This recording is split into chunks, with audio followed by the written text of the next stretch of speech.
Join us every weeknight at 9 p.m. Central Standard Time, 10 p.m. Eastern. The Intrepid radio program, a Scotty Roberts Productions broadcast.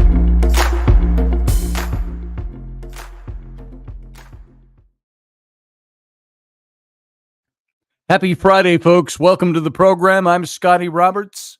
I'm your host of this, my show, the Intrepid radio program, right here on my YouTube channel.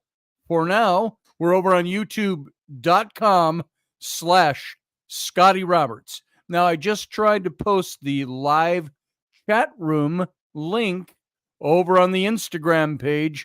If you're watching from Instagram, I don't think the link showed up there. But you can come over to my YouTube channel, youtube.com/Scotty Roberts, and click on tonight's show. Friday is Ghost Day. Now, that could seem a slight bit deceiving to some of you, as we're going to be talking about a little ghost story that I've talked about in the past that has happened to me, but I'm going to give a lot more of the background to that story tonight than I have given before. And if you tuned in to this program, I think 5 years ago, we did a huge series, something like, I think 7 weeks worth, be about 35 episodes on the conquest of the American West. And it would be the Native American perspective of the winning of the Wild West. We used as a basis for that D. Brown's book, Bury My Heart at Wounded Knee. And so if you remember that series, we've talked about this particular battle that I'm going to talk about tonight. And I've also kind of given the story of the little investigation, kind of a mini investigation, you will, that Rocky Stucci, Rainey Roberts, and Sarah Soderlin and I did about 4 years ago now, I want to say it is. And over below Fort Snelling, on the site of the concentration camp after the Dakota Uprising of 1862. And we're going to talk about that a little bit. But first, I wanted to get in and give you a little history, a little more serious kind of a show tonight, because we're going to be talking about the history of this battle and why it's important, and then a little bit about some of the haunting stuff. I gotta grab this little thing right here. Hold on. Put that on my chair. So I line up right with the camera. There we go. And so it's going to be an interesting show tonight. And I say it's only a little deceiving in the sense that it's not a pure ghost story through and through tonight, but it's setting the stage for some of the ghostly happenstances that we experienced on the site of the Native American concentration camp at Fort Snelling. Now, if you are from this area, I know we've got a bunch of people that listen from this area, Minneapolis, Minnesota, St. Paul. I'm in western Wisconsin, really just on the outskirts of the Twin Cities metro area. And Fort Snelling is right here in Minneapolis, right on the river, on the bluff.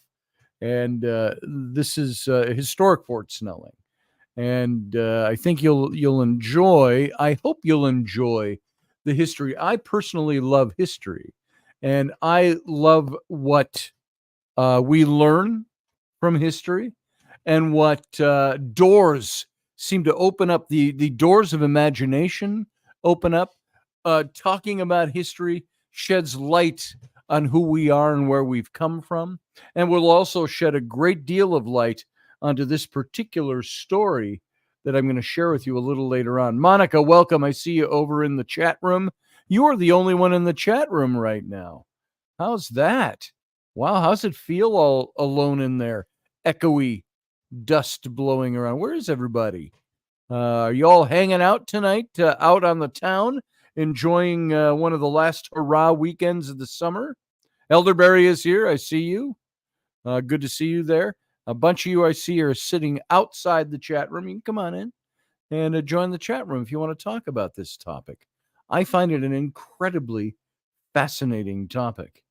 So let's just get into it. I want to talk about what this battle was all about. Now, this is after Minnesota had already been declared a state. I think that was 1849, if I got my date right, is when Minnesota became a state. And let's see if I've got the right spot here. Yeah. And this is an uprising that took place when there were already settlers, there were already towns and cities in Minnesota, and it was in southern Minnesota where this took place.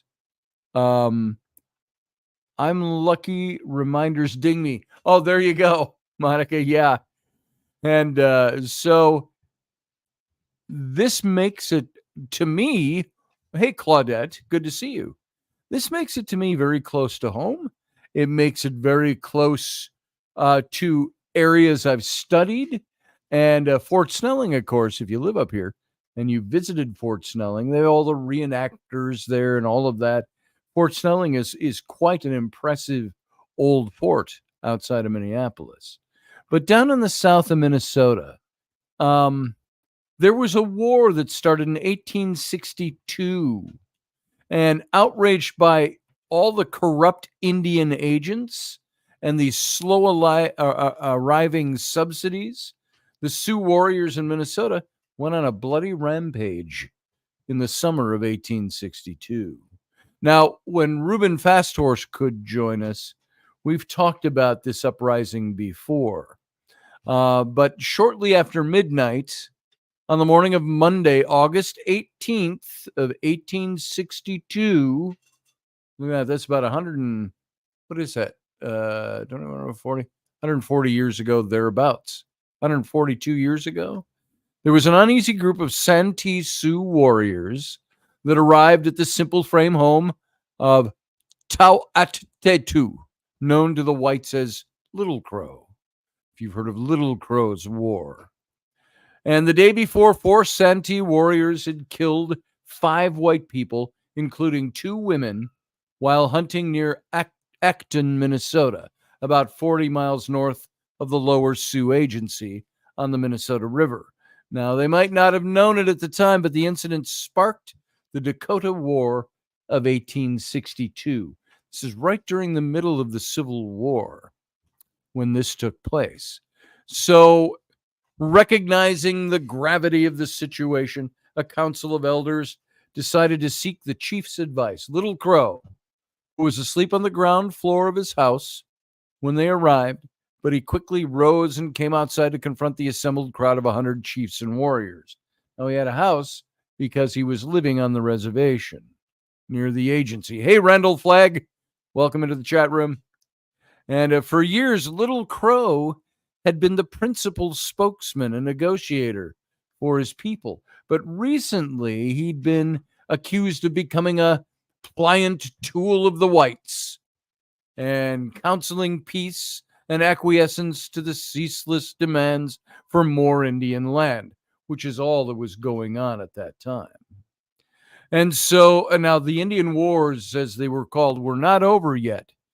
That really, the last nail in the coffin was the massacre at Wounded Knee, which took place in, I want to say it was 1899, 1895, somewhere right in there, was when it pretty much all came to an end. They were kind of the last stand, as it were. And they weren't even fighting. They were doing a ghost dance, and they were massacred by the U.S. soldiers. But, and this is going to show you, by the way, there's a lot of sympathy given to Native America because they are a conquered people. They were driven off their land. They were murdered. But there was also things they did that did not help their cause at all. These 2 Indians killing the 5 different white settlers is one of them, which led to this war. It's really they call it a war, but it's an uprising.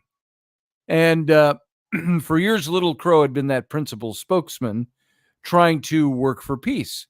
And as tensions mounted, the Mdewakanton Sioux, the branch of the Santee Sioux, showed their anger by removing Little Crow from his speakership. And this was a really serious blow to his honor and to his prestige.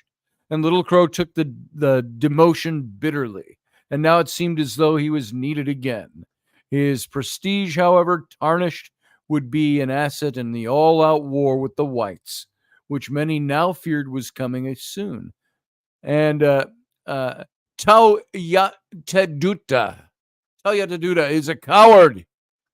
The Sioux knew that there were few white soldiers left in Minnesota, and most regulars had been withdrawn to fight in the Confederates in the Civil War. And one strong push, some said, and the whites would be expelled from the Minnesota Valley forever. Now, Little Crow knew better than this. He'd traveled east to Washington, D.C. a few years earlier, and he'd seen with his own eyes how numerous white people were. Imagine if you grew up in the Plains states, living pretty much kind of at one with nature kind of thing, living in your buckskins and your teepees. And this was the way of life. And then going to a place like Washington, D.C. in 1862. And he was brought there with a number of other chiefs and spokespeople for the different tribes. And imagine even in 1862 what Washington, D.C. was like compared to the wilderness in the frontier west of the Mississippi. So he knew what it was like. Indian grievances, however, just would not be remedied by war and might well lead to his people's extinction. The white men are like locusts when they fly so thick that the whole sky is a snowstorm, he warned his visitors. You may kill 1, 2, 10, yes, as many as leaves the forest yonder, and their brothers will not miss them. Kill 1, 2, 10, and 10 times 10 will come to kill you. Count your fingers all day long, and white men with guns in their hands will come faster than you can count. This was his warning to them. Who just came in? Humbaris. Welcome. Good to see you. Over there in the chat room. So, one or two of his listeners whispered the fatal phrase, and this was it. Tayateduta is a coward. Tayateduta is Little Crow's name in Lakota or Dakota. And no Indian could stand being called a coward. And Little Crow saw that this was his last chance to reclaim his honor and his prestige. And if he refused to go to war, his reputation would sink even lower. So against his better judgment, the chief decided to fight. You'll die like rabbits when the hungry wolves hunt them in the hard moon, he warned, but added, Tayateduta is not a coward. He will die with you. And with that simple statement, the Dakota War of 1862 began. Now, there were all kinds of pressures on the Sioux. The origins of the uprising could be traced to a series of ill-advised treaties the Indians had signed in the 1850s. And the first pacts were signed at Traverse des Sioux and Mendota in 1851. Mendota is just a little town over here next to Fort Snelling, if you're from this area. And collectively, the Sioux ceded almost 24 million acres of prime agricultural land, which was legally open to the white settlers 3 years later. And the tribe agreed to part with the priceless territory in exchange for comparatively insubstantial amounts of cash and annuities. Now remember, they'd been pushed to where they are now. Their old way of life was gone.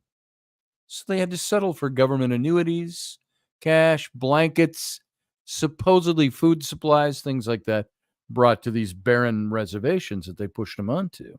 So the treaties left the Sioux some 7,000 strong on 2 reservations, each 20 miles wide and 70 miles long, hugging the Minnesota River. As was customary, the federal government established administrative agencies on each reservation. The Upper Sioux Reservation was reserved or served by the Yellow Medicine Agency, while the Lower Sioux Reservation had the Redwood Agency. And white merchants established stores at both agencies where the Sioux could spend their annuity money or trade furs for food and other goods and so on. So for those of you coming in, hey, Pearl Jones, Delaney. For those of you coming in, we're giving a little background here first to a story some of you have heard me tell before. That's going to come as I set the stage with this story. And I think you'll enjoy this. So there's a little ghost story.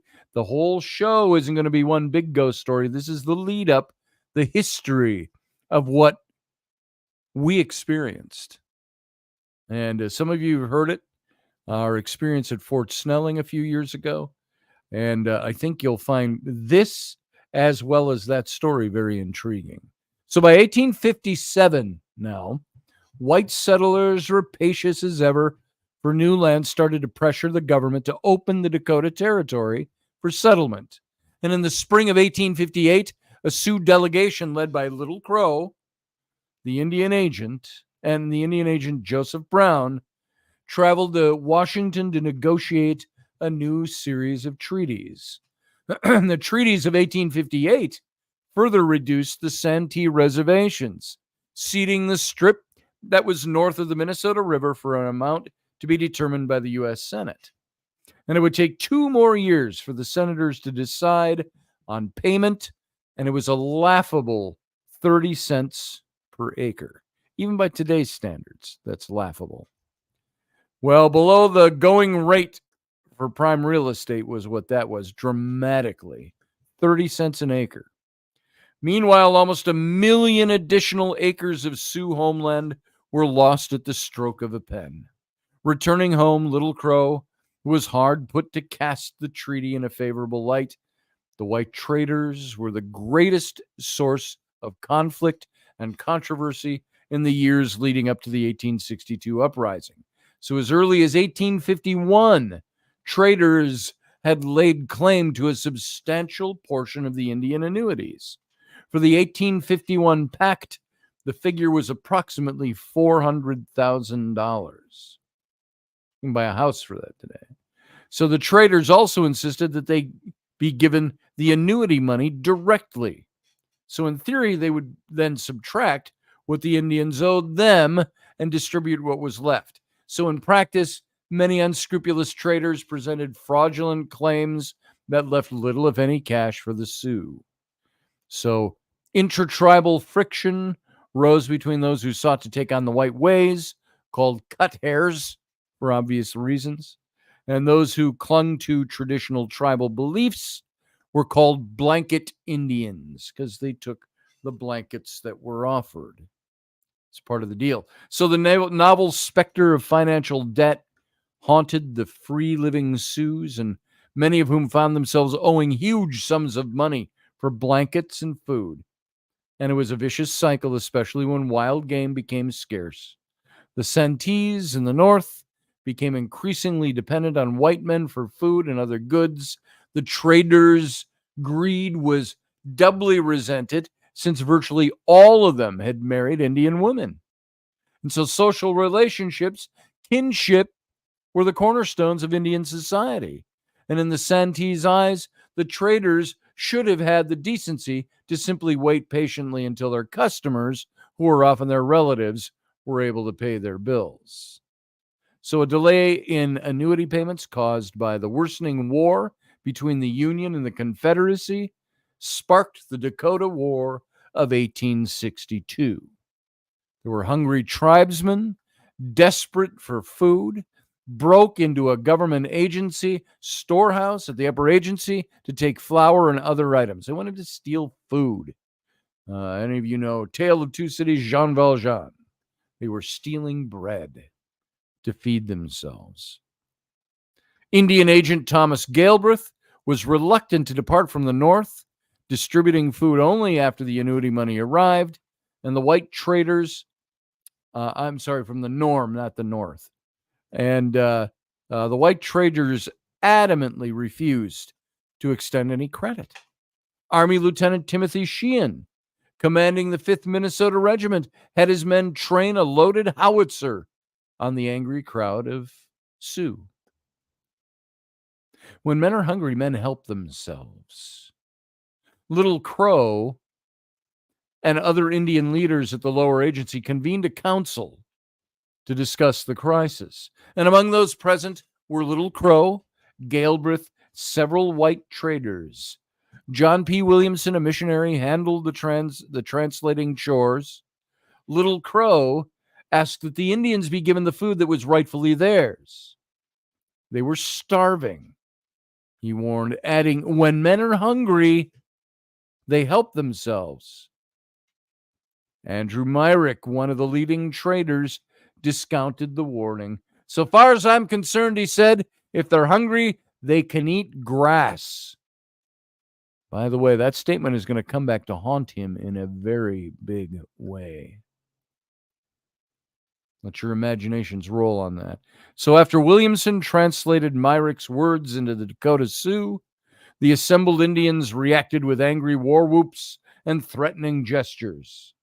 Myrick's stubborn insensitivity was glossed over when Sheehan convinced Galbraith to distribute some pork and flour to the starving Indians. That same day, 4 young Santees were passing the Robinson Jones homestead in Acton, 3 miles southwest of Grove City. They knew Jones, who ran a combination post office, inn, and store. The Indians went up to the house and demanded whiskey, becoming angry when Jones refused. One thing led to another, and the Indians killed Jones, his wife, and neighbors, Varanus Webster and Howard Baker. 15-year-old Clara Wilson, whom Jones had adopted, was also shot and killed. Once their fury had abated, the 4 warriors realized that they were in serious trouble. They returned to their village, explaining what had happened and urging on all-out war to drive the whites from Minnesota River Valley. The late-night meeting with Little Crow followed. So these guys, after killing these people, went back to their tribe, and the best way to cover this up is we should declare all-out war on the whites. So, hey, field guy, I see you over there. And so once he decided on war, Little Crow directed that the lower Sioux agency's Redwood Post be attacked at dawn. The agency post was a small cluster of log cabins, frame houses, brick buildings, perched atop a bluff. There were some 60 white men and women who lived there, including cooks, clerks, teachers, missionaries, and government laborers who tilled the fields. The traders' stores were located a quarter of a mile from the government buildings, and the merchants, the clerks, and others had just sat down for breakfast when a large party of Indians arrived, ominously painted for battle. Before the whites could react or even fully comprehend the meaning of the war paint, the Indians began killing them. Dakota warriors broke into small groups, shooting down all they encountered. And taken by surprise, the victims were probably unaware of why they were being murdered. Myrick's store was a special target. One warrior was heard to mutter, "Now I will kill the dog who wouldn't give me credit." So Myrick's clerk and cook were shot down, but at first the merchant killed himself. But he killed himself and couldn't be found. He was discovered trying to flee from a second-story window in his store and shot down without mercy.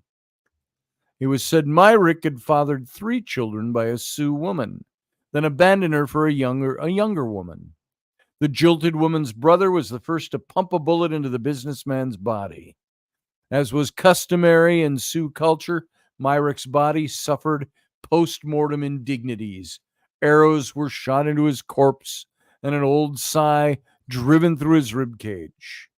Remembering his insulting words, warriors stuffed Myric's mouth with grass. Now Myric eats grass himself, one warrior exulted. Remember, Myric was the one who said, as far as I'm concerned, they can eat grass. So the general massacre slowed when the Indians began to loot the buildings. Then they put them to the torch. The distraction allowed many settlers time to escape. Not all the Indians joined in the general bloodlust. Several slipped away and warned white friends and relatives, giving them enough time to escape. The fugitives made their way to the Redwood Ferry in an attempt to cross the Minnesota River and comparative safety.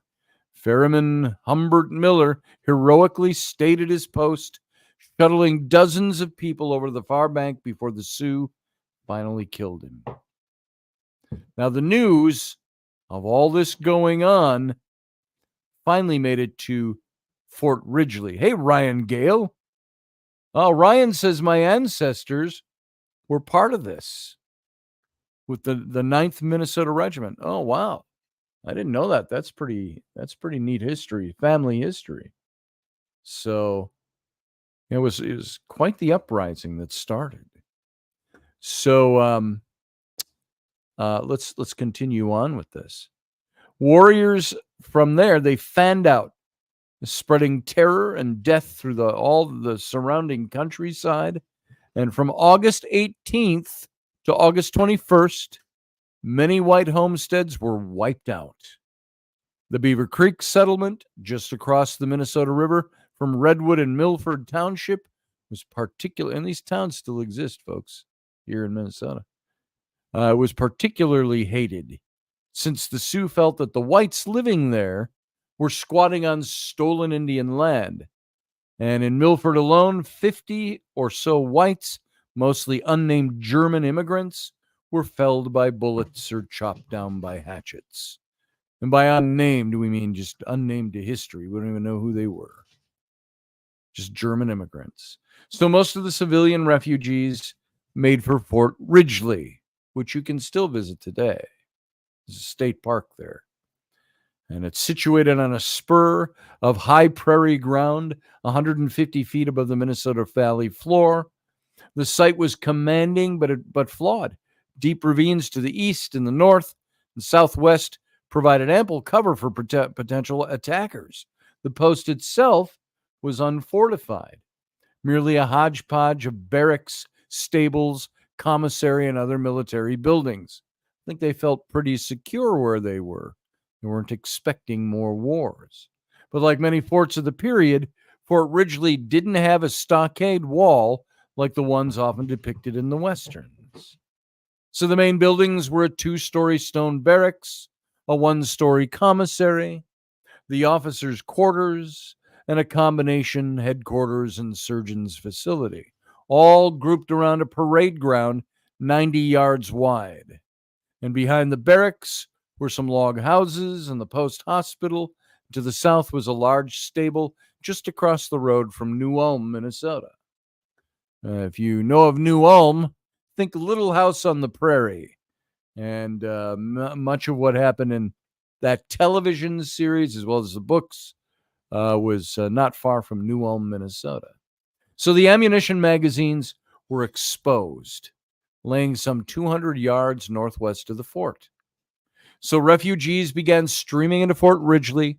And remember, there's no wall around this fort. So they're coming into the what would be like the equivalent of a little tiny postage stamp of a town that was a fort. And all these people are streaming into Fort Ridgely.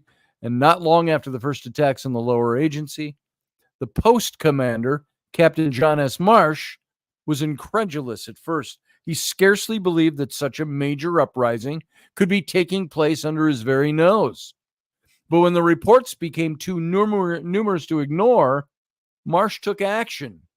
Drummer boy Charles Culver beat a steady tattoo, and 76 soldiers fell into line. Lieutenant Sheehan had left for Fort Ripley, located on the Mississippi River, the day before. A messenger was quickly dispatched, urging Sheehan to return immediately. The Indians are raising hell in Lower Agency, was Marsh's missive to him. So they started reinforcing Ridgely.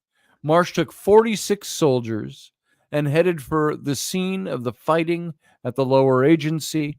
19-year-old Lieutenant Thomas B. Gear was left in command of the post. Gear was a shovetail or a greenhorn, and he'd only been in the Army for 8 months. To make matters worse, he was also ill, having contracted mumps a short time earlier, which mumps used to be kind of deadly over 150 years ago. Well, Marsh continued on toward Lower Agency. Marsh and the interpreter Peter Quinn rode mules while the soldiers were riding in wagons. They began to encounter refugees going in the opposite direction, all with the same tale of surprise, mayhem, and abject terror. At Redwood Ferry, Marsh and his men were ambushed by Chief White Dog, a sub-chief who was normally known to be friendly to the whites. Well, not this day, it appears. So, I somehow flipped right out of my program. There we go. And so at Redwood Ferry, Marsh and his men were ambushed by Chief White Dog and attacked on 3 sides. The soldiers made their way through thick vegetation along the riverbank. Marsh, attempting to swim across the river, was seized by a cramp and drowned. What a way to go. Swimming across the river, he cramps up, drowns. The surviving soldiers, half the original force, extricated themselves with difficulty, returned to Fort Ridgely, and the ambush was the Indians' first major victory, and their elation knew no bounds. One warrior boasted, "The white men can be killed like sheep." Little Crow, who knew what they were up against, cautioned against overconfidence, but he was overruled by the young hotheads who were openly contemptuous of the whites' fighting abilities. So Little Crow wanted to attack Fort Ridgely the next morning, but several days passed before he could muster enough warriors to mount a credible assault. By then, Fort Ridgely's most vulnerable time had passed. Although the Indians didn't know it yet, Sheehan had arrived at the fort after a grueling all-night march of 40 miles. He took over. Imagine that, being on horseback and foot, going 40 miles in one night. He took over the command from Gear, and he continued to prepare for the defense. Indian agent Galbraith, who had been at St. Peter, arrived at the fort with 50 members of the Renfield Rangers, a mixed blood militia unit originally recruited to fight Confederates. So including 20 or so male refugees, Sheehan now had around 180 effectives inside the fort. He sent urgent word to Minnesota Governor Alexander Ramsey. Those of you from around here, I know Ryan Gale lives here. Ramsey was the governor of the state. He's also, you can go see the Ramsey House, which is right across the river from Fort Snelling in Mendota, the little village of Mendota. And by the way, Fort Snelling and all this is right by the airport, the big Minneapolis-St. Paul International Airport. So Ramsey is also, St. Paul, by the way, is Ramsey County. It's a lot named after Ramsey and Hennepin and all these guys. Ryan Gale lives in Ramsey County. There you go. So Alexander Ramsey brought enforcements. Ramsey commissioned former Governor Henry Hastings. Hastings is another town in Minnesota, and a big small town, put it that way. Henry Hastings' Sibley was a guy's name. Hastings was a town named after him. But Sibley was another one of these guys. He was also, I think, became governor of the state at one time. And the Sibley House is also across from Fort Snelling. Anyway, so he got Henry Hastings Sibley to lead relief troops from Fort Snelling to Fort Ridgely. Now, it would take time for Sibley to arrive, and in the meantime, the defenders would have to fend for themselves. Breastworks were thrown together to connect the innermost buildings. Barrels of flour, salt pork, and beef went into the barricades. The gaps filled in by odd pieces of cordwood. The post had 4 artillery pieces that had been left behind when the regular army troops had been withdrawn for Civil War service. In a stroke of luck, Sergeants James McGrew and John Jones, both skilled artillerists, had remained behind. Hastily, they trained infantry soldiers and civilians to work as effective gun crews. One 12-pounder mountain howitzer was placed in the gap between the 2-story barracks and the bakehouse. Another howitzer was wheeled out to the northwest corner. So, driven back by rotten balls, the Indians finally... How'd you like to claim that? I was driven back by rotten balls. They were attacked on the morning of August 20th. The Indians finally attacked on the morning of August 20th. Little Crow led a diversionary attack on the west side of the post, while the defenders' attention was fixed on Little Crow Chiefs Mankato, which is another big town in Minnesota, university town. Graybird, Shakopee. Shakopee is the village of Shakopee. That's where the Minnesota Renaissance Festival is, in Shakopee. And others led an assault on the northern perimeter.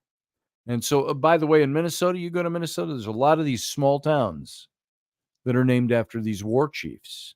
As Reuben Fasthorse would tell you in his heyday, so many name places were named after Native Americans, Native American words, names, chiefs. And you can go now to Minnesota, and you travel south. You've got Shakopee, Chaska, Little Crow, Red Wing, Mankato, all of those towns and a bunch of little towns around them for all the names of some of these chiefs and these warriors that fought in this massacre, in this uprising. So they managed to seize, the Indians, several outbuildings, and for a time it looked as if the Sioux might win. And the fighting grew heavier, with the defenders' Springfield rifle muskets unleashing sheets of smoke and flame with each volley. And then the artillery opened up. Iron monsters the natives had never seen before, at least not in action. And the warriors were particularly upset by the howitzer shells, which they called rotten balls. And when they exploded, they sent up lethal spray of hot metal in every direction, killing and maiming with horrifying ease. The Indians rushed the western corner of the fort, but were stopped cold when Jones and his 6-pounder crew shot off their gun at point-blank range. It was too much for flesh and blood to stand. The warriors withdrew, carrying off their dead and wounded. A thunderstorm moved in that night, soaking the ground and washing away the stains of carnage. On August 22nd, the Sioux massed for a final all-out assault on the beleaguered post. Little Crow, who'd been slightly grazed by a cannonball the day before, I think Trump getting shot in the ear was a graze. Imagine being grazed by a cannonball. Little Crow rode to battle in style. He was seated in a handsome horse-drawn buggy. Could you imagine that? A horse-drawn buggy. In that purty little surrey with the fringe on the top. So he's in a horse-drawn buggy driven by a mixed blood named David, and some 800 Indians gathered for the effort, including many warriors who had newly joined the uprising. 800. Remember, they started with less than 180. So now the Sioux sneaked close to the fort, using the tall grass for cover and camouflaging themselves with prairie grass and flowers in their headbands. They rushed several buildings, gaining a foothold in the stables and the sutler's house. and well-aimed artillery shells soon set the stables alight, the flames and the smoke forcing the Indians to abandon their newly won prize. The sutler's house was soon engulfed in flames as well. So the Indians literally tried to fight fire with fire by launching a hail of flaming arrows on building roofs, but the shingles were still damp from the previous night's rains and failed to ignite. So one or two roofs did finally catch fire, but were quickly extinguished with buckets of water. Frustrated, the Sioux launched another all-out attack on the southwest corner. It was the same story. Case shot and shells broke up the attempt, leaving the natives a little to show for their courage. Now, can you imagine? We're getting a lot of detail about this battle. This is by all the eyewitnesses that were there that wrote down their various accounts of these battles. The Sioux withdrew this time for good. Chief Big Eagle said later, "We thought the fort was the door to the valley as far as St. Paul, and if we got through, nothing could stop us. But the defenders of the fort were very brave and kept the door shut." See, some of them thought they might be able to even get up to St. Paul and attack St. Paul, which is the capital city of the state. Twin cities, Minneapolis and St. Paul. Sibley's relief force of some 1,400 men arrived at Fort Ridgely a few days later. But now that they've given up here, there's a new raid that takes place on New Ulm. New Ulm is in kind of southwest Minnesota. Twin Cities were kind of south. We're not south. We're central Minnesota, but west or east central Minnesota, a little more to the south than the center of the state. Mankato and New Ulm are down in the southwest. If you drive to Mankato nowadays, take you about an hour and a half from Minneapolis. New Ulm, a couple of hours by car today. But the Indians' wrath fell upon New Ulm, a community of some 900 souls and the largest white settlement near the Sioux Reservation. Many of New Ulm's men were gone, having joined the Union Army to fight the South. Remember, this is right smack in the middle of the Civil War. The town's vulnerability made it a tempting target. It was full of goods, pretty young women that could be hauled off as booty. And New Ulm was built on two natural terraces of land, like two giant steps that rose up from the Minnesota River Valley to the height of about 200 feet, ended in a high bluff in the back of town. The community, which was founded by Germans, boasted a fine hotel called the Dakota House, of all things. On August 18, a recruiting party of New Ulm men had left the town to gather volunteers for the Union Army from the scattered farm homesteads in the area. The Sioux warriors ambushed them at Milford Township, killing 11, causing the survivors to fall back to New Ulm. Now, the citizens were thrown into a near panic by the evil tidings. There were few able-bodied men in town, perhaps 40 individuals, and even fewer arms and ammunition. So some defenders were forced to arm themselves with pitchforks and other farm implements. Little use against an enemy armed with up-to-date rifles. Brown County Sheriff Charles Roos and local citizen Jacob Nix organized the defense. So Minnesota Street in New Ulm, the town's principal thoroughfare, was barricaded for 3 blocks from Center to 3rd North. New Ulm's brick buildings made good defensive positions because of their relative resistance to fire. Couriers were dispatched to neighboring towns asking for immediate help. The citizens of St. Peter, Le Sueur, and other settlements responded with alacrity, but it would be some time before the reinforcements arrived. In the meantime, New Ulm had to weather its first Indian assault all by itself, with many of their men gone, their fighting men gone. About 3 p.m. on Tuesday, August 19th, a force of 100 warriors dismounted and began firing into the town.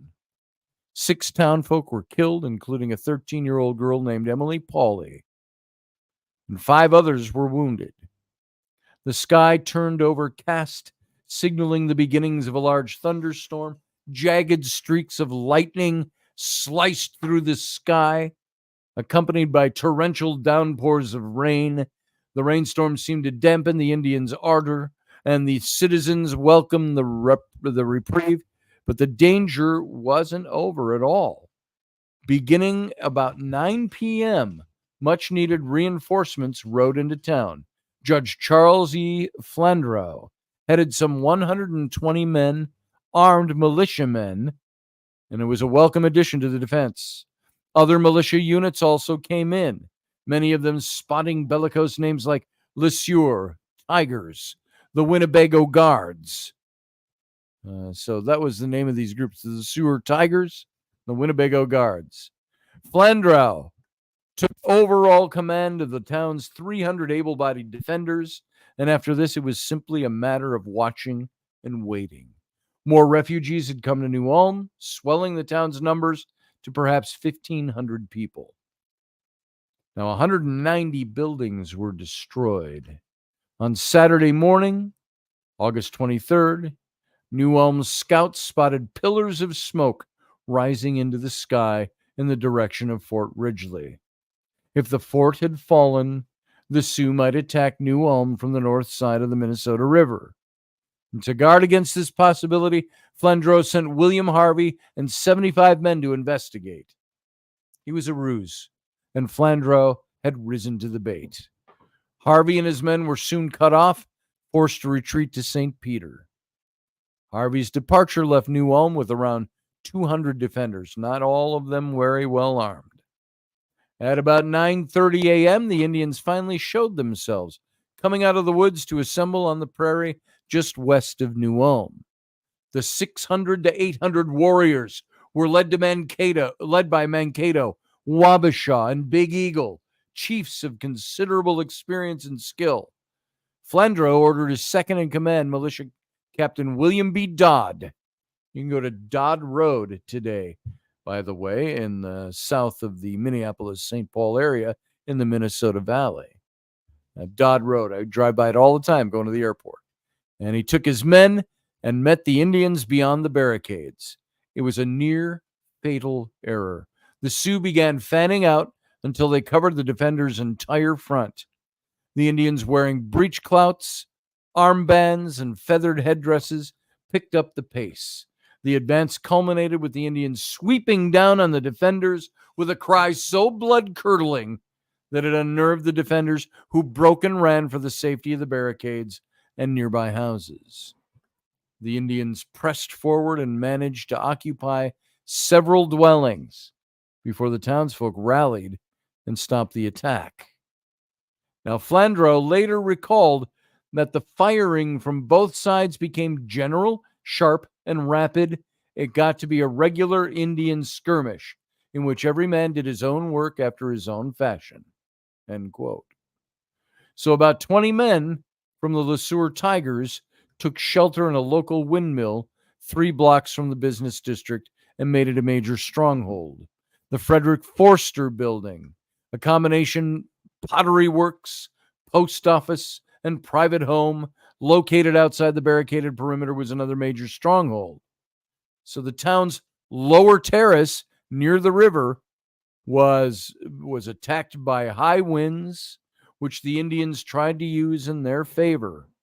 They put out many buildings to the torch, and the thick black coils joining together to form a perfect cover for their advance. 60 warriors, some on horse, others on foot, made their way through the acrid stench of burning wood. The fighting reached a climax around the blacksmith shop of August Kiesling, which the Indians had occupied early in the attack. So when Flandreau realized the Sioux were advancing behind the smoke screen, he gathered some men to leave the relative safety of the barricades and meet the enemy head on. Now this time, the tables were turned, and the whites' fierce battle cry unnerved the Indians. Getting a taste of their own medicine, the Sioux warriors halted. They wavered, then they withdrew. And the Indians also evacuated the blacksmith shop, a major thorn in the defenders' side. So before withdrawing into the barricades, Flandreau torched the remaining buildings in the lower parts of town. Soon crackling flames devoured the houses and the belongings of the German settlers who had come to America with such hope. Once the houses and other buildings were consumed, the Indians could find little cover in the blackened ruins. There was little left of New Ulm around the 190 buildings that were destroyed. The Sioux finally broke off their attack, leaving the exhausted defenders with their lives but little else. On Monday, August 25th, it was decided to evacuate what remained of New Ulm. There was little food, and ammunition stocks were perilously low. The smell of burnt wood hovered over the town like the remains of a funeral pyre, to which was added the sickening stench of unburied corpses, decaying in the summer heat. So fear of pestilence decided the issue, and a melancholy caravan of 153 wagons, packed with women, children, and wounded men, painfully made its way to Mankato, 34 miles distant. Now we're going to start getting to what happened as a result, and then to my own story, which, as I've said a couple of times already, many of you have heard the experience I had at Fort Snelling that ties directly to this uprising. Now we're going to talk about the largest mass execution in American history. Happened right here in Mankato, Minnesota. Now, although there was more fighting in the weeks to come, the clashes at Fort Ridgely and New Ulm ultimately decided to declare the War of 1862. Increasingly divided and poorly led, the Sioux were planning a last large attack on Sibley's relief force, camped near Wood Lake, on September 23rd. So discovered by chance when soldiers of the 3rd Minnesota Regiment, not the 9th, which was Ryan Gale's relatives, the 3rd Minnesota Regiment, newly paroled from Civil War battlefields, left camp without orders to pick potatoes in nearby fields. The Indians attacked in piecemeal fashion, only to be driven back into a ravine. Cannon fire swept the hollow, killing Chief Mankato, breaking the back of the Sioux resistance. Most surrendered at the same time, releasing 267 prisoners, including 162 mixed bloods, 107 whites, almost all of them women and children. In all, more than 800 white settlers had died in the Dakota Uprising. Little Crow fled to Canada, and 303 Sioux warriors were tried and sentenced to death for war crimes and atrocities. The trials were a travesty of justice, given the cultural differences, the defendants' lack of understanding, and the whites' thirst for revenge. Some trials lasted only 5 minutes. President Abraham Lincoln, a lawyer himself, intervened. He reviewing each case personally. After careful deliberation, only those who had raped or murdered were condemned to death. Lincoln commuted the death sentences of 264 defendants, allowing the execution of 39 prisoners. Last-minute evidence gave a reprieve to one of the condemned. The rest were hanged on December 26, 1862. It was the largest mass execution in American history. Little Crow drifted back to the United States and was killed a few months later while picking berries in a farmer's field. The settler, a man named Nathan Lamson, didn't even know at first that he had killed the infamous Little Crow. When the chief's body was taken into town, it was recognized, and the chief's remains were dragged through the street and thrown ingloriously into a garbage heap. You thought that only happened in ancient times. That's what happened when Little Crow was killed.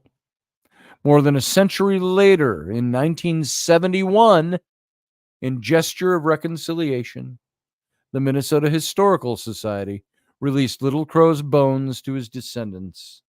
He was buried with honor in a small cemetery attended only by family members. That was only a little over 50 years ago when his remains were given back to his tribe and family. So that was Little Crow's, I'm sorry, not Little Crow's War, which happened much earlier. That was the Dakota Uprising. Now, we mentioned the mass execution, but what came before the mass execution was the imprisonment of about 1,200 prisoners. Dakota, they were marched off to Fort Snelling from down south where the uprising had taken place, and they were put into a stockaded concentration camp. Not just the warriors who fought, but the men, the women, and children of the tribe. And they were all put into this stockaded concentration camp at Fort Snelling. Now, Fort Snelling sits high on a bluff above the Minnesota River. It's a confluence of rivers there. And up on top is the fort, but down below are the river flats. It was all wooded. They cleared it out, and they built this stockade. There are old pictures of it. I am wondering, if I still have some of those pictures here. And I've got a photograph of the camp. I will see if I have it while I am continuing to talk here. So all of those Dakota tribal members were imprisoned at the camp. And this was in the winter of 1862. And during the winter of 1862, over 300, mostly women and children, some older men, died of starvation, deprivation, and the elements. I am going to see, by the way, if I have this in here. I've got to type this in. It's a really interesting picture if you haven't seen it. Let's see. The Dakota camp is what I'm looking for. See if it's in my files still. Let's see. Oh, maybe not. It's not there. We'll find it. We'll find it because I know I've got it. So I'll just do a different search out here while I'm talking. Because I think if you don't remember seeing this, I think that you will find this really interesting. All right. Let's see if it comes up in this particular search. So the photo I want to show you is an old tin type photo taken from the fort looking down onto the river flats below the fort, below the bluff. And you see all these teepees in there. And my search is trying to yield something here. Let's find out. If it shows it, Dakota. Nope, I've got that, which I want to show you. It's the Dakota Uprising. Just want to see if I've got that in here. I've got other things in here, but I don't have that one. I'll show you online because I'm going to share my screen for something else here in a minute. I want to show you also this, and let me share my screen with you. Fort Ridgely. It's a state park now here in Minnesota. I'm going to share my screen with you So you can take a look. If you're listening just audibly, well, we aren't just broadcasting on just radio anymore. So don't have to worry about just audible. But I'm going to share my screen here. And we're going to go to, let's see if it shows it, the Haunted Battlefield in Minnesota. Let's share this. All right. Now, if you take a look at this, I'm just going to show you some pictures. This is Fort Ridgely, where the Native American, the Dakota attacked. And this is one of the standing buildings. It's still there. This was an 1853 police outpost 5 years before Minnesota's statehood. So, yeah, 53. So it was 58. 1858 was Minnesota's statehood. This is the U.S. agency at the Lower Sioux Reservation that began withholding rations from the Dakota people. You can see some of the remains of some of the buildings here. I'm sorry, this is a website, so we got to go through this. The Dakota attacked Fort Ridgely twice in August 1862. There was no outer stockade. These are some of the remains of some of the buildings that are left. The war lasted 5 weeks, but only a few years later, in 1867, the U.S. Army abandoned Fort Ridgely. Now, this particular person who took these pictures says, if you walk the clearings around the fort, you may yet hear ghostly battle cries carried on the wind. I heard no such whispers when I visited, but there's a solemnity to this site that you don't often feel at other Minnesota state parks. That's because of all the killing and all the death that took place there. So that was Fort Ridgely and some of the remaining buildings that are still there, as well as the ruins.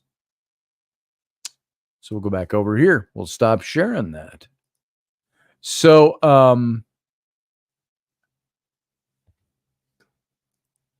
I want to also show you that photo I was talking about. I'm going to put Dakota Camp, Fort Snelling, 1862. Let's find the image of that. Okay, we're going to go here. All right, this you'll find a little bit fascinating if you like history. So I'm going to once again share my screen with you. Sorry, I got to look down my nose at you. It's only because of my bifocals. So let's see, I want to share this screen. And we're going to go to this page. Here we go. All right. I think you can see that pretty well. Yep, there we go. I'm going to enlarge some of these pictures so you can get an idea. This is the photo of the camp. Let's open this up. See if it's large enough to see. No, it's a tiny image. Not sure why it would do that to us. Let's see. There's going to be other pictures. Let me find it here. There it is. See if this one's any bigger. There we go. Okay, here's some pictures we can look at. So let's open that image up a little bit. This, folks, right here is you're at the fort, Fort Snelling. Down at the very bottom left of the picture, left center, you see the rooftops of one of the fort buildings. That's down over the ridge. And then if you look just above the snow line at the bottom, you see the stockade that's built there. And that stockade goes all the way around. This is the concentration camp that was built right here. Fort Snelling, Minneapolis. That's the Minnesota River you see out there. And I believe that's Pike's Island behind them. And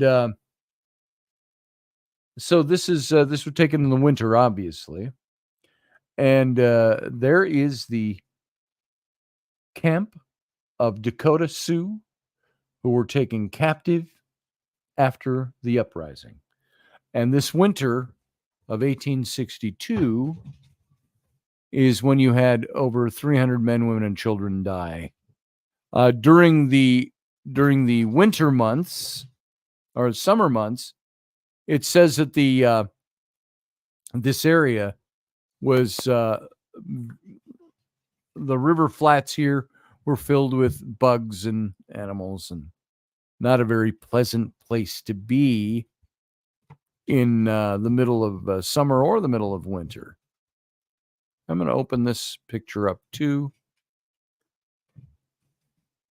because I think this is interesting to see. And of course, it's tiny. So if I were to drag this over here, will it let me? Yeah, there we go. I can blow this up a little bit for you. Hopefully it won't be too blurry. Yeah, but that's inside the camp down there on the riverfront. And I wish it were a bit cleaner, but the photograph is, when you think about it, it's about 160 years old. So when this photograph was taken. So there you go. All right. So I think that's all we really need to show of those. So here is I don't see a lot of conversation going on in the chat. I see a lot of people are here. I don't see a lot of conversation. So maybe you're just all rapt attention to the story. I don't know. It seems pretty quiet over there, but you're still here, so I appreciate that. The experience I had, you've heard this story before. It was only a handful of years ago that I realized that this Dakota concentration camp had ever even existed. I didn't know that. And so I wanted to go down there. We had asked for permission to do a little paranormal investigating at the fort itself a few years earlier. And we were given permission. We had one of the TV stations here locally was, I don't know if you can hear that. Kids playing with the dogs upstairs, running across the wood floors. So we wanted to do an investigation there, just a historical one. And then it was a few years later I learned of this concentration camp there and the deaths and the ties to the Dakota community. It is apparently still a very, very sore emotional subject, believe it or not. 160 years later, with the Dakota people here. And so when we were supposed to go do the original investigation, we had the person in charge of the Minnesota Historical Society called us back the day before we were supposed to go. We had everybody lined up, TV people lined up, etc. And they withdrew their permission. And I said, is it the ghost part, the supernatural part? And they said, oh, no. They said, we are very much aware that there is a lot of supernatural activity there, paranormal activity. They said, but we don't want to raise anything that might cause problems with our Dakota neighbors who have staged a lot of, they want the fort torn down, which I don't think should be done. Even if you're in support of the Dakota tribe, you don't tear down history to uphold another portion of history. History is amoral. History happens. So, hey, Morgan Snow. I think I said hi. or did I just read it? So we went down to Port Snelling. This is where some of you are familiar with this story. I've told it a few times before, or bits of it. We went down because I wanted to find the spot where the concentration camp stood. So now, if you're at the fort, you can see it when you go down on the river flats, which is all forest now. You can look up and you can see the fort up on the bluff above you, hidden behind all the trees. It's up there. And you can take the road, well paved road from the fort down at an angle down to the river flats. You can park in a little parking area there, and you can go walk around all the paths around the Fort Snelling State Park. There is a little plaque about this big on one of those big wooden, you know what they look like at state parks, the big wooden bulletin boards with a little mini roof over the top of it. And it's got all the things that are going on and where you are and all these paths. There's a map of the paths, and there's a little plaque on there that said, on this site stood the concentration camp. They didn't call it that. The internment camp for the Dakotas after the 1862 Dakota Uprising. And so, but it doesn't tell you exactly where it was. And I think there's a big reason for that.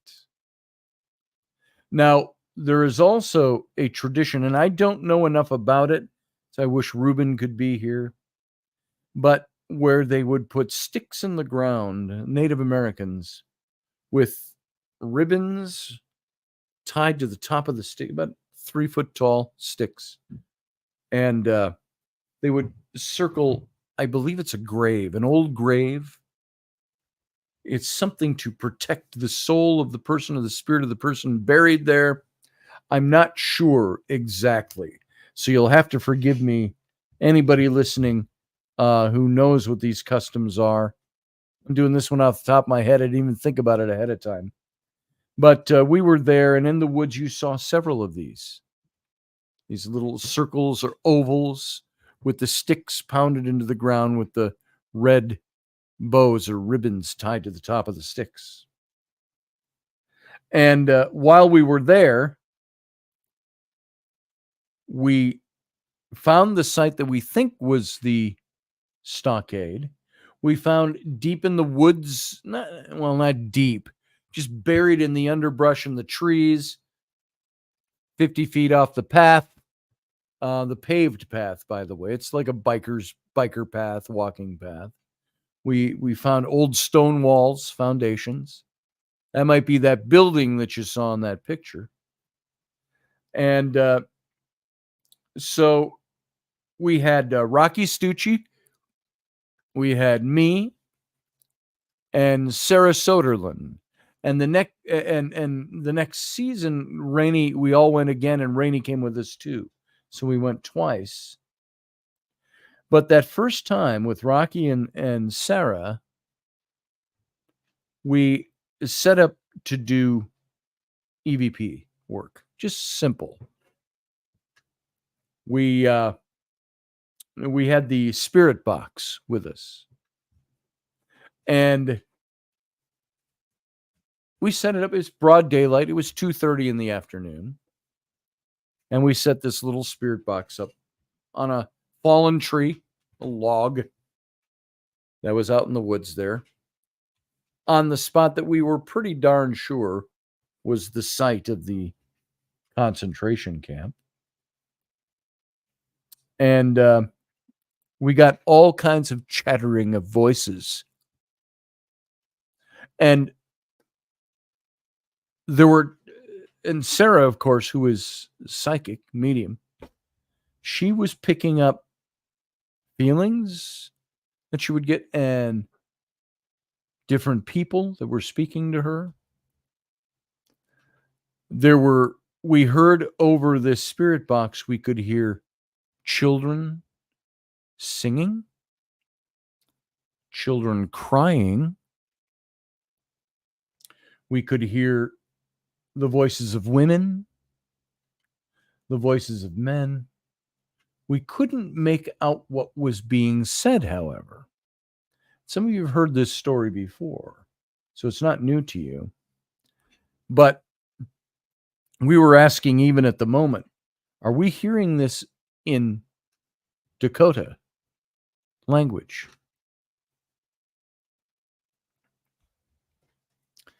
And Reuben was not with us, so we couldn't tell. And we would hear voices, sometimes in English. There was one voice that was very dark and gruff. Kind of a voice. He would make sounds at us.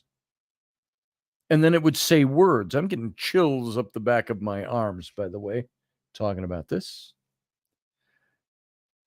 And we didn't make out anything with much clarity at all until the very end. And we'd only been a half hour to an hour down there.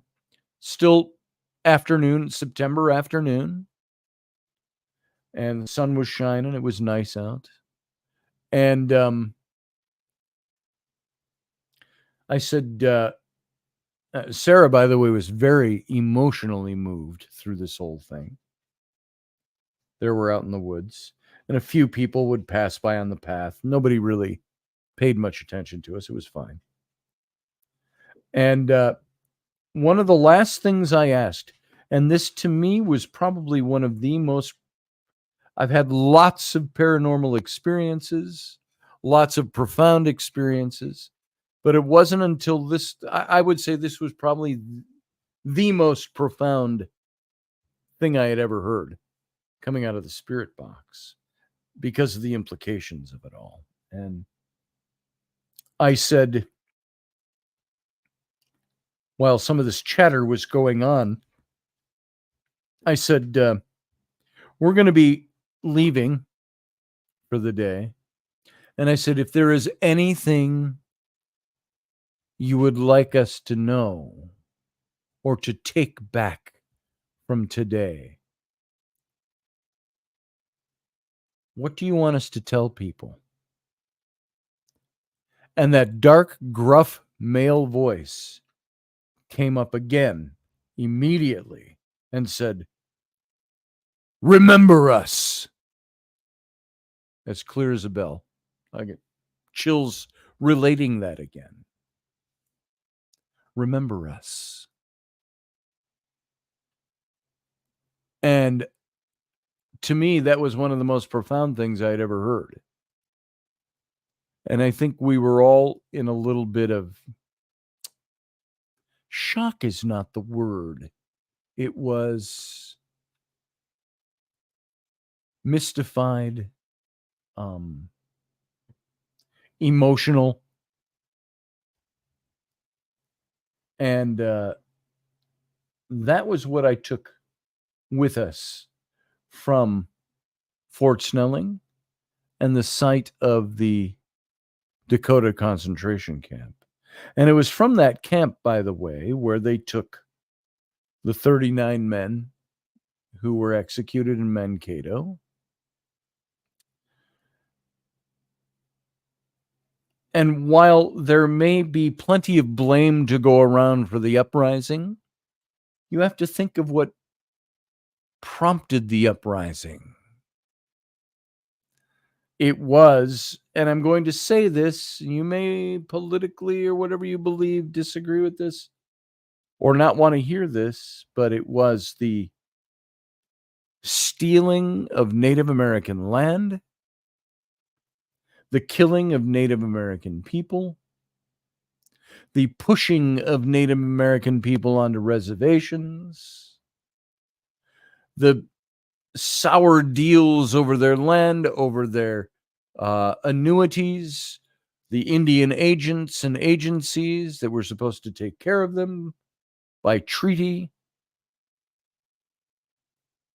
All of this was what prompted those Indians to kill those homesteaders, which led to the uprising.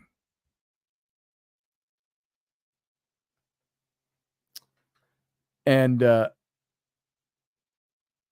men will do anything when they're starving, as Little Crow said.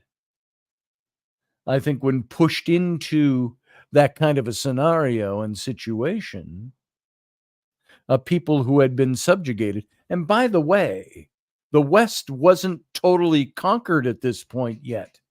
There was still about 40 more years, 35 to 40 more years before it was finally, the nail was in the coffin and it was done, right around the turn of the century of the 1900s, 20th century. And so the massacre at Wounded Knee. And this is 35 years before that final death knell to the Native American nation, if you will, people in America. And these people were still in a position of tender open wounds for what had happened. All the whites taking their land, the government of the United States taking their land, etc. So they were pushed into this, I believe. Now, no man needs to kill another man. There's not a necessity there. There was some cold-blooded killing. But you cannot say it was not without background, not without cause. I think what had been done to the Native Americans prompted this. So when I hear a message over the spirit box, it's basically a live EVP, where we're hearing crying children, we're hearing women singing, children singing, and then we hear a male voice say, "Remember us," on the heels of my asking, what can we take with us and tell people, remember us?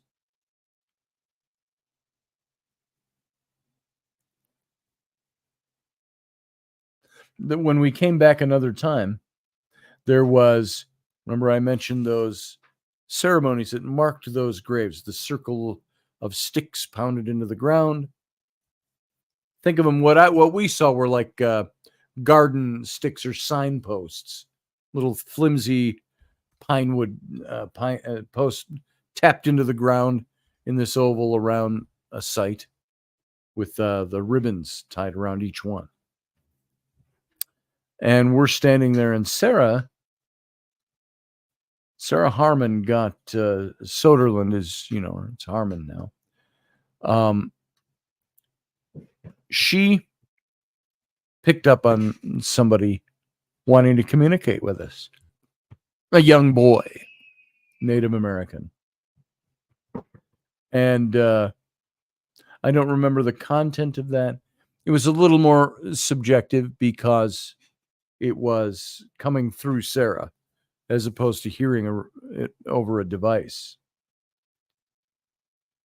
But he was saying that he had died there and that he was didn't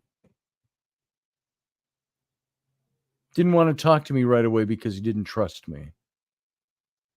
He would need to trust me to speak to me. So I found that very interesting. We didn't get much more out of that.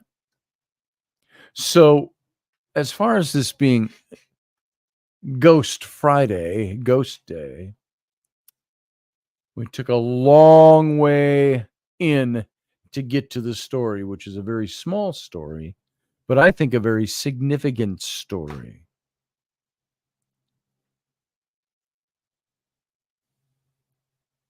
And I do have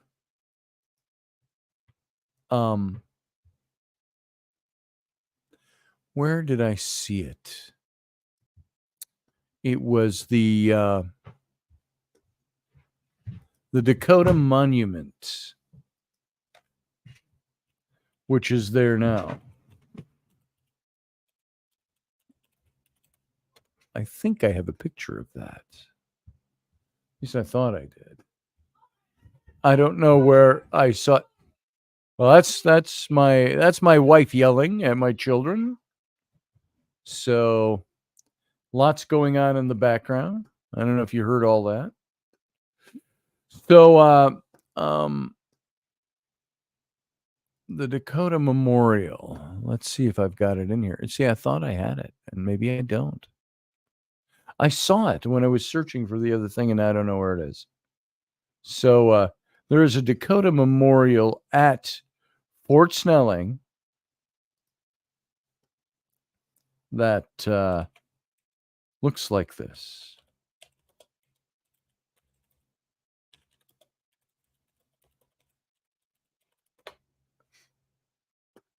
I've got my own picture of it, and I don't know why it's not coming up, why I can't seem to find it, but that's the way it is. Let's see. And try one more search because I think it's worth looking at. This is a memorial that's very close to the site where Sarah was picking up this voice, and not far, 5-minute walk down the lane through the woods to where we were doing the spirit box session.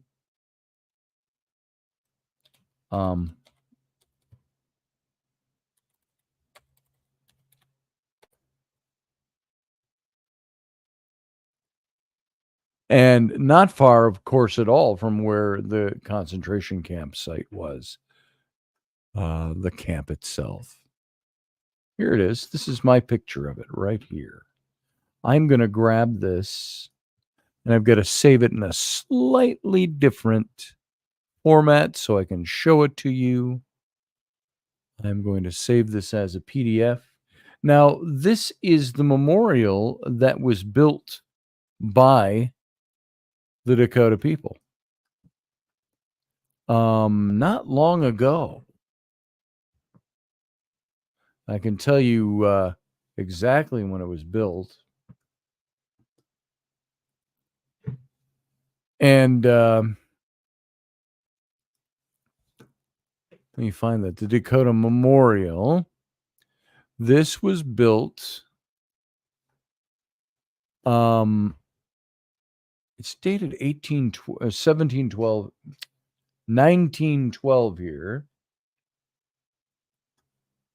Dakota Commemorative Walk. Let's see if this is it. There was a Dakota Commemorative Walk that remembers the 1862 forced march to Fort Snelling. And I'm looking to see if it says when the Dakota monument was put up. But this, I'll show you the monument right now as a way to wrap up this story. We stood here,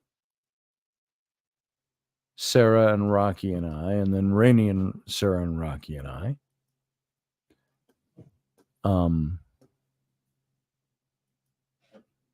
And spoke to the spirits of the Dakota that were there, got some communication from them that came back to us.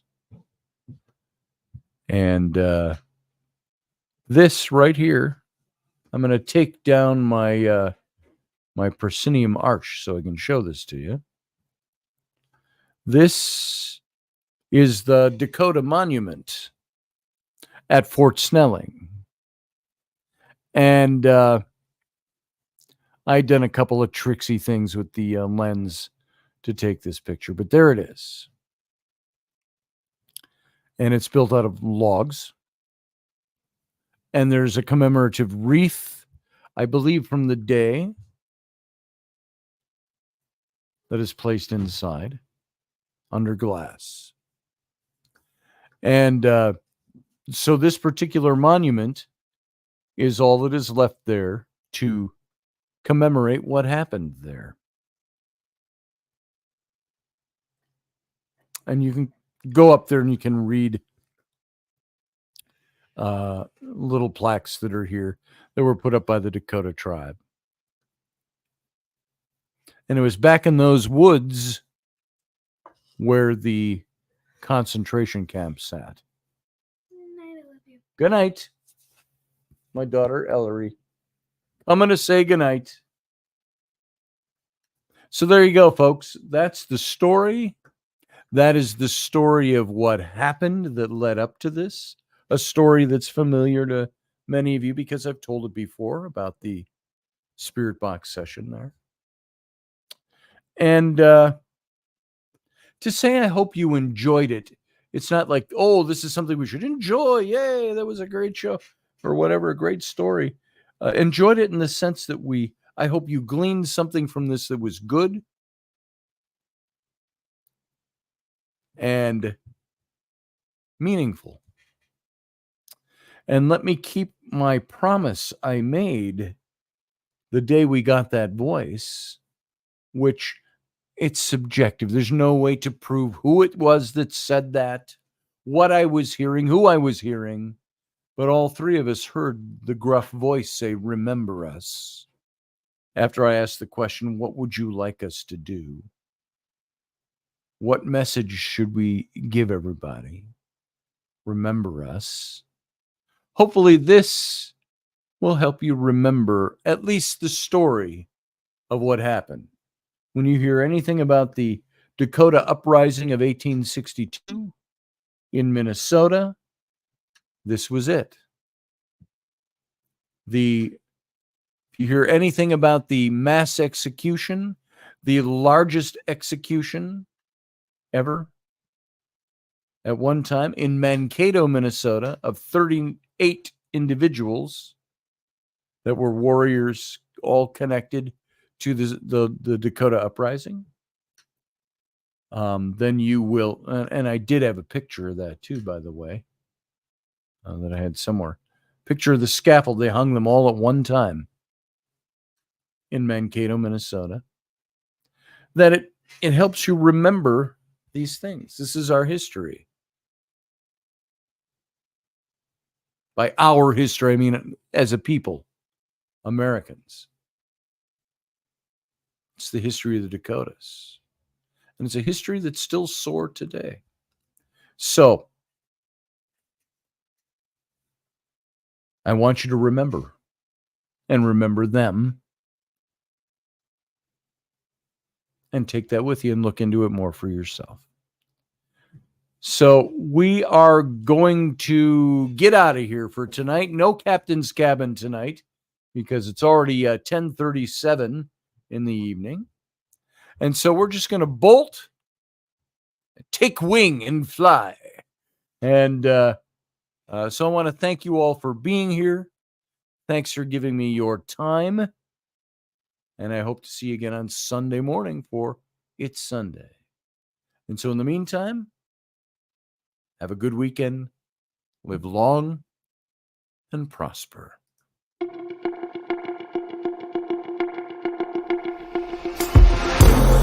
Intrepid Radio Program with Scotty Roberts.